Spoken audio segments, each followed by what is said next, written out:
Yes, Right. before 7-Eleven. Not here? No. Keep going. Keep going. This one. This one.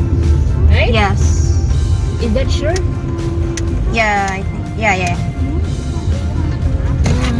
Okay. This video, this one, okay? Yeah, it's we're going in the path, yes. Okay, let's try and keep going. Nang, may bunta, may unto di ay hapon. Inambakan Falls na ni? That's lang. Okay. Yeah, it's Inambakan. Okay, thank you. yeah, it's starting to go back on the path. Oh, I'm sorry. It's starting to go back on the path. We went off the path for a bit. Got it. Inambakan Falls, this one. I got it. Anak. Okay? Sige.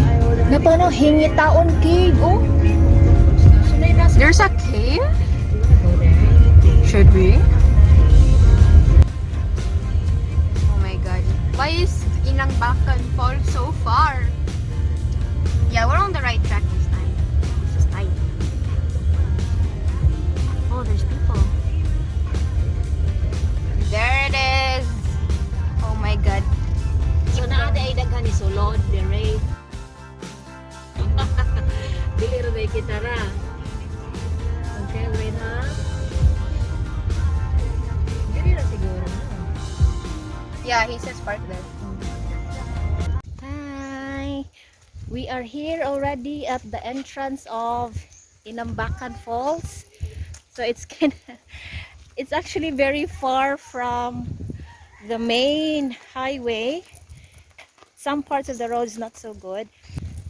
You can get in by a car or by motorbike, but a part going like very close here in Inambakan Falls, the road is getting narrower. So I think it will be hard if you if you meet another car along the way. So it's gonna be really hard to, I don't know how to move.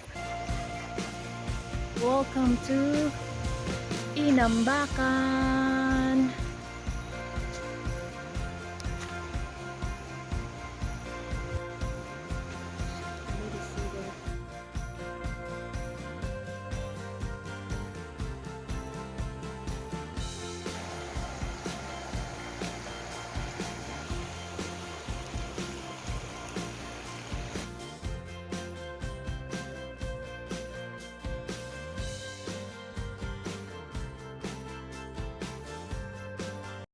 So since today is closed right now, they allow us to take videos and photos, but no swimming.